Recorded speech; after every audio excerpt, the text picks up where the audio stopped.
वक्त इजराइल और अमेरिका के खिलाफ जबरदस्त आक्रोश भी देखने को मिल रहा है। खामनेई की मौत ने देश को आर पार वाले मूड में ला दिया है। तो सवाल ये उठता है कि क्या ईरान इस हमले का हिसाब उन हथियारों से करने वाला है जिन्हें ईरान के हथियारों के जखीरे में सीक्रेट वेपन बताया जा रहा है। रिपोर्ट देखिए।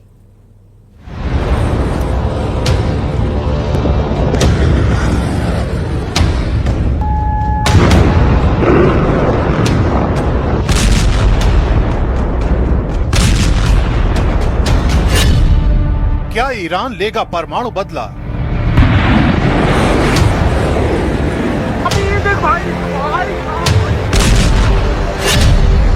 क्या सीक्रेट वेपन का इस्तेमाल करेगा ईरान?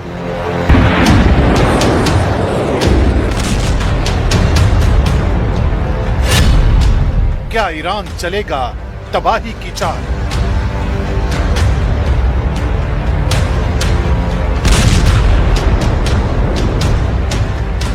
ईरान की धरती दुश्मन के हमलों से कराह उठी है।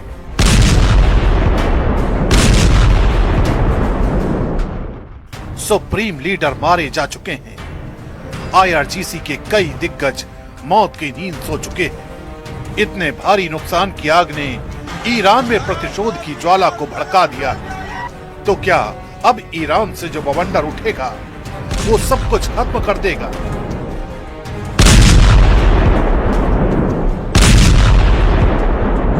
तेहरान की सड़कों पर गुस्सा है।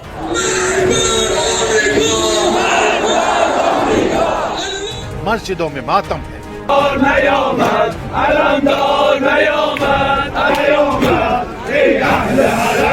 और सत्ता के गलियारों में रणनीति की सुगबुगाहट।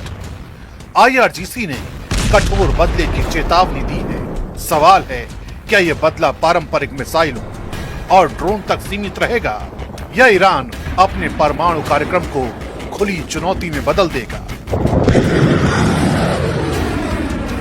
विशेषज्ञ मानते हैं कि परमाणु दहलीज पार करना सिर्फ एक सैन्य फैसला नहीं बल्कि रजीम के अस्तित्व का जुआ होगा। एक कदम पूरी खाड़ी को जंग के अखाड़े में बदल सकता है। फिलहाल संकेत यही है कि ईरान हर विकल्प का आकलन कर रहा है। साइबर वॉर, प्रॉक्सी ग्रुप्स और क्षेत्रीय दबाव। लेकिन दुनिया की निगाहें उसके अगले कदम पर टिकी है। लेकिन दुनिया के सामने सबसे बड़ा सवाल यही है कि ईरान अपनी सीक्रेट वॉर मशीनरी में वो कौन सी ताकत रखता है जिसे वो अभी तक दुनिया की नजरों से दूर रखता आया है, लेकिन वक्त वक्त पर खतरनाक हथियारों के इस्तेमाल की धमकी देता रहा है।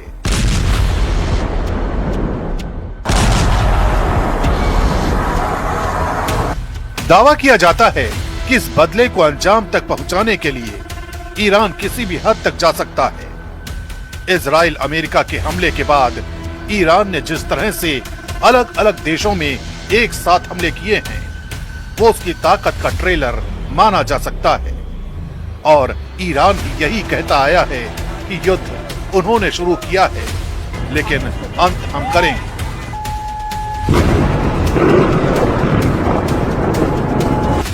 बताया जाता है महाशक्ति से मुकाबला करने के लिए ईरान ने अपनी डिफेंस लाइन में कुछ ऐसे सीक्रेट हथियारों को शामिल किया है जिनके बारे में अमेरिका और इजराइल जैसे देशों को भी बेहद कम जानकारी है।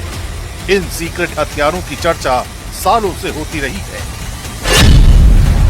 लंबी दूरी की बैलिस्टिक मिसाइलें, हाइपरसोनिक दावों वाले प्रोजेक्ट, गहरे भूमिगत tunnel network, swarm drone technology और साइबर वॉरफेयर यूनिट्स ईरान की शैडो वॉर का हिस्सा माने जाते हैं। आईआरजीसी ने कई बार अपने मिसाइल सिलों और अंडरग्राउंड बेस की झलक दिखाकर संदेश दिया है कि उसकी असली ताकत जमीन के नीचे छिपी है। सवाल है कि क्या यही वो सीक्रेट वॉर मशीनरी है जिसकी धमकी दी जाती रही है या फिर ये मनोवैज्ञानिक युद्ध का हिस्सा है ताकि दुश्मन असमंजस में रहे। रणनीतिक विशेषज्ञ मानते हैं कि परमाणु विकल्प अंतिम और सबसे जोखिम भरा पत्ता होगा। उससे पहले ईरान क्षेत्रीय प्रॉक्सी नेटवर्क, समुद्री चोक पॉइंट्स और साइबर हमलों के जरिए दबाव बढ़ा सकता है। दावा तो ये भी किया जाता है कि ईरान के पास परमाणु क्षमता हासिल करने की टेक्निकल बुनियाद मौजूद है, लेकिन आधिकारिक तौर पर उसने कभी परमाणु हथियार बनाने की पुष्टि नहीं की।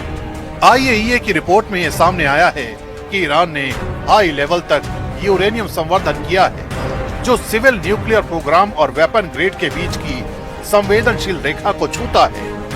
हालांकि परमाणु बम बनाना सिर्फ संवर्धन तक सीमित नहीं है, इसके लिए डिलीवरी सिस्टम, वॉरहेड मिनिएचराइजेशन और परीक्षण जैसी जटिल प्रक्रियाएं भी जरूरी होती हैं। विशेषज्ञ मानते हैं कि परमाणु विकल्प राजनीतिक दबाव का औजार ज्यादा है, न कि तत्काल इस्तेमाल की रणनीति, क्योंकि एक बार दहलीज पार हुई तो जवाबी कार्रवाई विनाशकारी और वैश्विक स्तर की हो सकती है।